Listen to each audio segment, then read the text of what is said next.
Hello, all you crypto fans. We're going to take a deviation from crypto and talk about the world economy for a moment and why China and Russia are collapsing. And make no mistake, they are collapsing. And this goes into the wider framework of BRICS, which crypto bros love to tout, and why de-dollarization is just not happening. Well, first of all, we have to mention India.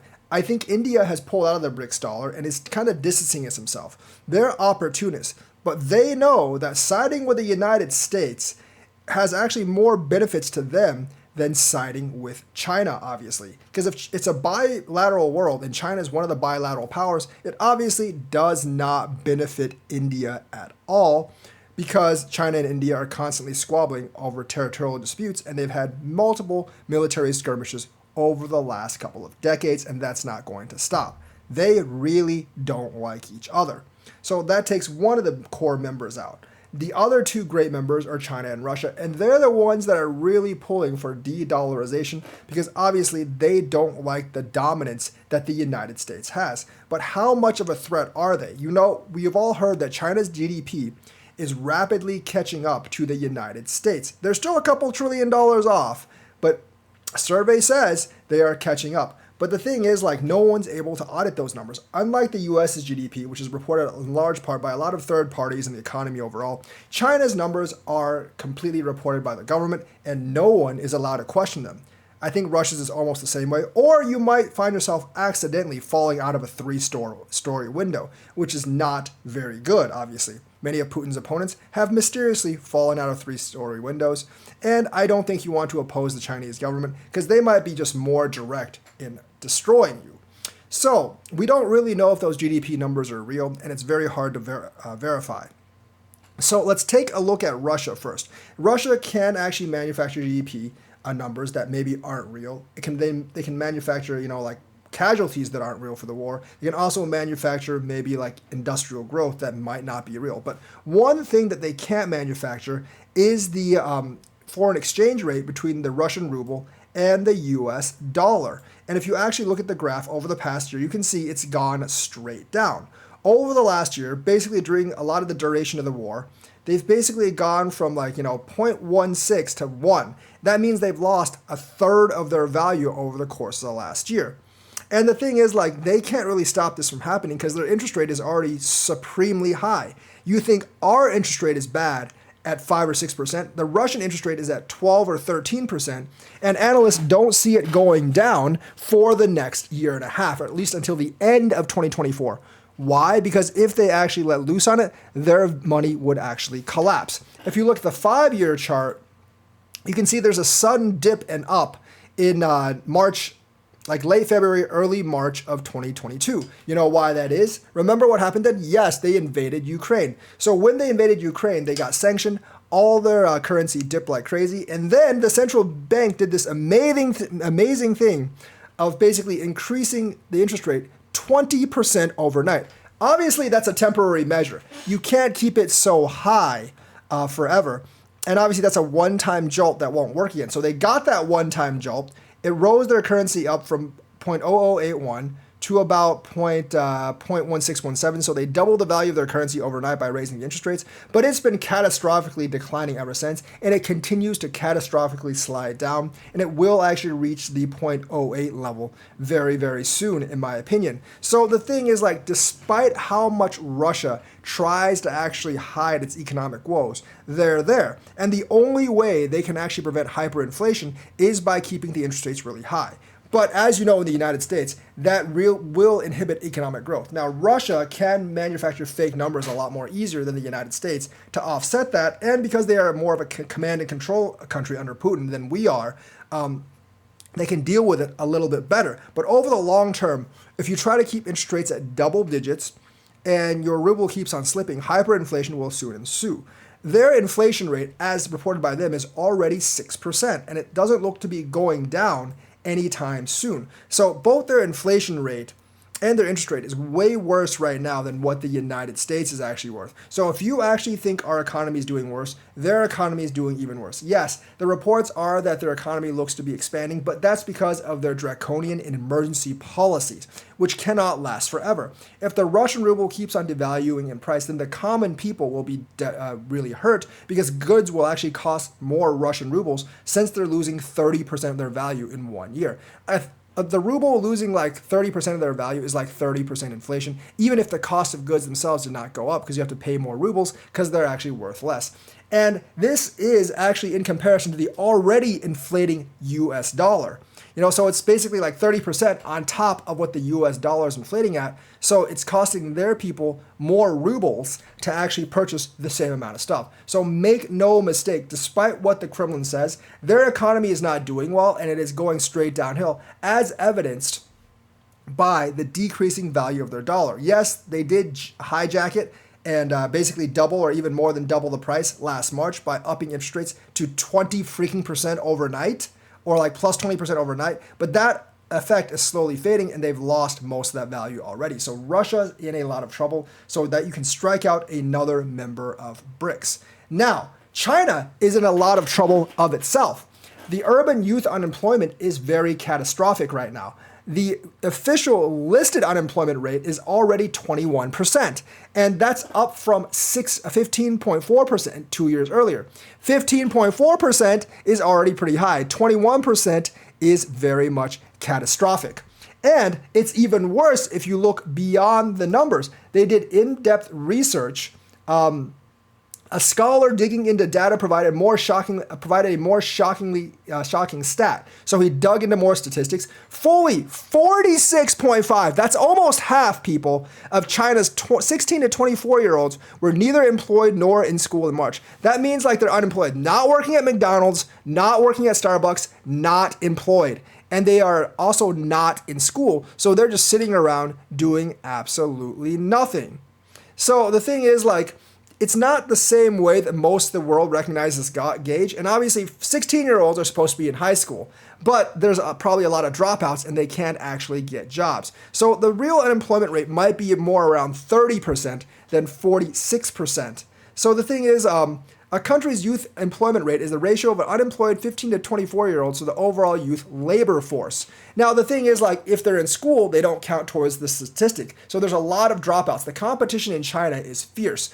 And from what I hear from relatives, the only way you can really get a good job is if you have guanxi or connections. Like in the United States, you don't have to have connections to get a job out of college. I got a job out of college, no connections. I just applied and I got a job, and it was a decent one. You might have to have connections to get a higher up job, of course, but in just a job, you don't have to have connections. In China, that's no longer true.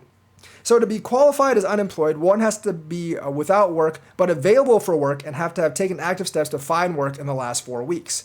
So the thing is, like, that's how the US measures its unemployment as well. So I bet some of those kids are probably not looking for jobs because they've just given up. But the fact that your 16 to 24-year-olds, the unemployment among them is 46.5%, that's very, very bad. And of course, China has the population problem. China's fertility rate is plummeting towards like 1.4 or 1.2. The replacement rate is 2.1. The government is looking at incentives for people to have more kids. But unfortunately, it's too expensive to have kids, and childcare, for those of you Chinese people in China, you guys know that it's notoriously expensive to get childcare, and it's hard to get a good slot within a good preschool or daycare. And you don't want your kid going to a bad preschool or daycare because bad things happen in those places. But the premium ones, there's a limited amount of slots. And last time I checked, when I was back home, one of my uncles told me that these preschoolers actually had to take aptitude tests to get into premium preschools. I was like, what the hell? How are preschoolers going to take an aptitude test? Do you expect them to be fluent in algebra or something when they're 4 years old? Maybe they do, but it's incredibly competitive, even for preschoolers, for this matter. And that makes couples not want to have kids. One of the things about how often couples have kids, obviously the expense of the kid, but how available and affordable is childcare, because neither of the parents really want to give up their job or career. women can have just as much of a career as men now. And in many industrialized countries, it is pretty much necessary for both parents to work. And because of China's conditions, that fertility is not going up, regardless of what incentives the government actually provides. The whole traditional structure where the male is the breadwinner in China is actually breaking down, just like it has broken down in the West many, many years ago, where women can actually pursue jobs. But childcare is more accessible in the West, and the education system and even preschools are not so competitive. The thing is, if you want to get your kid into a good preschool in the United States, all you have to do is pay. But in China, your child might have to qualify, or you might actually have to have some kind of connections. So those things are making couples not want to have kids. Now, what happens when your fertility rate falls below replacement rate? Your population starts shrinking. And China's elderly depend on state services. Without those state services, they are very poor and they cannot afford to stay alive. And right now, that is crushing China's system, just like it has crushed Japan's system for the last 30 years. But China's system is in much worse trouble because it's much bigger, first of all, but also, China's just not as wealthy of a country as Japan is, so they can't really mitigate those kind of effects. They just have to stop providing care for the elderly or raise retirement age, and that's going to cause trouble for Xi Jinping and the Communist Party. And there's really not much they can do about it. See, in the United States, we can actually use immigration to offset some of the declining fertility rate. And the United States fertility rate is below replacement rate, but only slightly below replacement rate. Whereas East Asia, like China, they're plummeting towards the bottom right now. And the amount of old people they have to support cannot be supported by the young people that are actually in the system right now. So in maybe like 10, 20 years, it's going to be a serious problem once my generation starts retiring and we're depending on non-existent kids to actually fund our retirement. That's just not going to work, and there might be some kind of social revolution.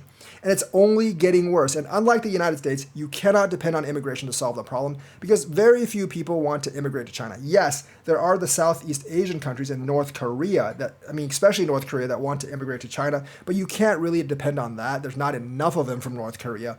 And the Chinese government, unfortunately, those Far East Asian countries, they are kind of racist. I'm just gonna say it out right there. Like, they're actually more racist than the United States. They have they have like a huge thing with cultural and ethnic purity going on there. Like, 90% of the Chinese population is Han, and you look at the Uyghurs and look at other minorities, they don't treat minorities very well. And that kind of culture is very, very hard to change. Same thing with the government. So like with the restrictions on immigration and the way they actually treat, like, I guess, less desirable immigrants in their minds, that's not really going to be a solution to the problem. Now, eventually economic reality might override that because they just need more workers in the country. So right now, like, those are two big problems for China: the youth unemployment and the lack of babies. And the China's growth is very much stagnating. Plus, China's technological edge is not really existent because much of the technology is either stolen or imported, and the U.S. has gotten sanctions, especially on the chip market. Now, there's been a big bunch of hoopla made about China's making their own lithography machines, and they're going to be able to produce their own chips. And the first batch is slated to be delivered by the end of this year. But if you take a closer look, those lithography machines are of the 28 nanometer variety. Now, that's several generations behind. The best machines, I think, are 14 or 12 nanometers or even smaller. So they are like a decade or two behind on those lithography machines, and there's no way they can realistically catch up because China does not actually have the know-how to actually build the more advanced lithography machines like the United States. Like Intel, AMD, a lot of those chip makers in our country, they actually have the patents and the know-how. They're just manufacturing in Taiwan. China does not have the knowledge or the patents. So even if they spent money and they wanted to manufacture the lithography machines, they cannot actually manufacture the lithography machines. So that's really not going to be a thing right now. Yes, they can manufacture 28 nanometer chips, but those cannot be used in the latest military hardware because they just don't have the raw power to do so. So they're going to be dependent on imports of advanced chips for some time yet. Even with the United States, even though we have the know-how and everything, and like the knowledge and research actually belongs to US companies, it's going to take another 4 or 5 years. Think about how long it's going to take China without the know-how and without the expertise. It's going to take them a decade or longer. So the thing is, like, they're going to fall behind in technology. I mean, the Chinese jets are largely based on the Russian jets, and the Russian jets are like generations behind ours.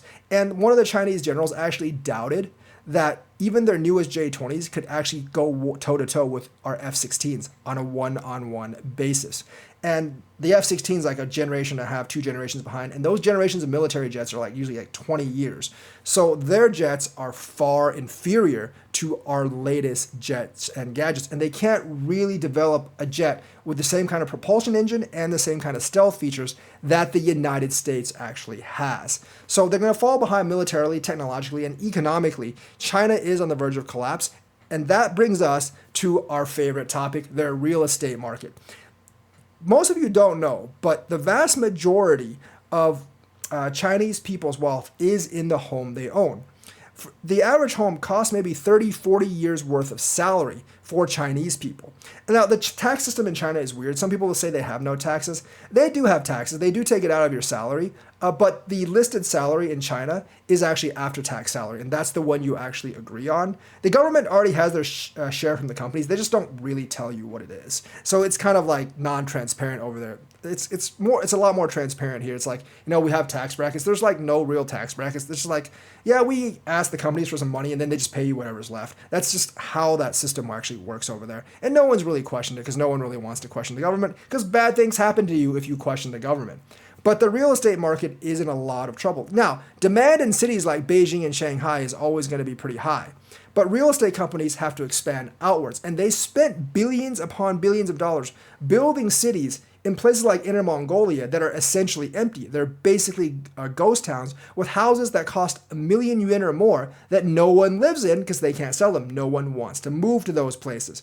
And you're looking at Evergrande that's collapsing. And I think it's much, much more than Evergrande in China. Now, the Chinese government is doing its best to prop up the real estate market. I don't know how long they can do it, but they're desperately trying to prop up the real estate market because if the real estate market tanks, then the entire country's economy basically tanks along with it. Everyone will lose their wealth and there will be riots in the streets. So they're trying to keep the inflated housing prices up. In America, a decent house might cost 5, 10 years of salary.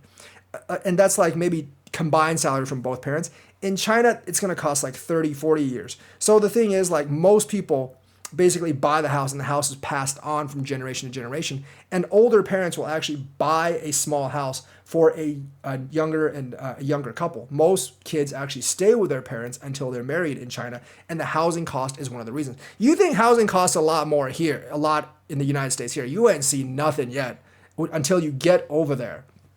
So, and a house is one of the prerequisites sometimes of getting married over in China. So the thing is, that's another reason probably why the fertility rate is so low right now, because a lot of people just can't afford to get married and have a place to actually live. So the housing thing is a real bubble. If the government wasn't holding it up, I have a feeling that housing prices would actually like drop 50%, and that would kill a lot of people's real world net worth. And you've been hearing about this on the news. Evergrande is no joke, but if you think Evergrande is the only real estate company that's actually in trouble in China, you've got another thing coming. So those are the 3 reasons why the Chinese economy is basically on the verge of collapse. No new babies, no new people because they're not giving birth to work. Many families are having no kids or 1 kid.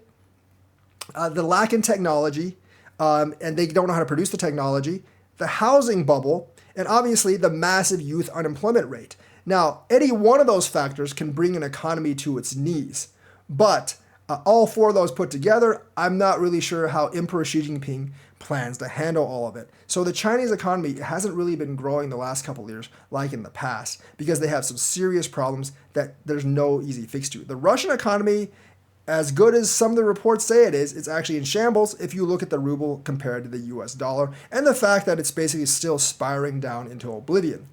India has distanced themselves a little bit from those economies because they realize that they don't really want China to be that powerful. I think Modi does realize that India can be the next great power in Asia because their birth rate is still very high. But if they let China take that position first, they won't have the opportunity. So they're going to be more aligning with the United States rather than China. Russia, they're just going to be opportunist on. But with India, like they're definitely going to favor the U.S. more than China. As the rest of the BRICS countries, Brazil and South Africa, I'm not really sure about that. Also, the new countries that just joined BRICS, it's mainly like the oil-bearing countries. And yeah, they might have an effect, but de-dollarization is not really going to happen because whose currency are you actually going to hold once you trade? You can settle in Russian rubles, but with the ruble plummeting against the dollar, do you really want to keep the rubles in reserve, or are you going to trade those rubles for US dollars? I'm pretty sure they're going to trade their rubles for US dollars. Same thing, you probably aren't going to want Chinese yuan. And you don't, like the Indian rupee might be somewhat appealing, but I don't think you want to hold too much of it in the Indian rupee either, because India is going to have to go through some of those pains of growth as well. So of the countries, of the major BRICS countries, only India can sustain high growth. And India is not so much aligned with China and Russia, and they're more aligned with the United States than they will be with China because of the border disputes. In fact, every one of those countries in Southeast Asia absolutely hates China because they're trying to claim the entire South China Sea. So there's like a union against China in that South China Sea area. Even Vietnam, that might actually hate the United States for what happened in the Vietnam War 50 years ago, is going to change sides. You know why? Because that was 50 years ago. People who were part of that era are no longer alive. They're dead or they're dying. Right now, they have more pressing problems presently with China trying to claim part of their ocean that is their maritime territory. So if the U.S. is going to try to prevent China from expanding there, Vietnam's going to be like, hey, you know what? Let the past be past. Get your warships in here and get the Chinese Navy out. That's what they're going to be like. So the thing is, like, I don't think de-dollarization is happening because some of the major players in BRICS are experiencing their own problems. And the one that isn't is going to be more allied with the US than they are with the rest of the BRICS agenda. So let me know what you think about this. Like and subscribe. You know, I've looked at the statistics from China. I've looked at their housing market. And I have confirmations from a lot of my relatives, like in China, about like the youth unemployment, about the crazy cost of housing compared to salary, and like how China's growth is actually very much stagnating right now. So that's the news for today. Let me know what you think. Like and subscribe. Hit that bell notifications button. Thank you and have a nice day.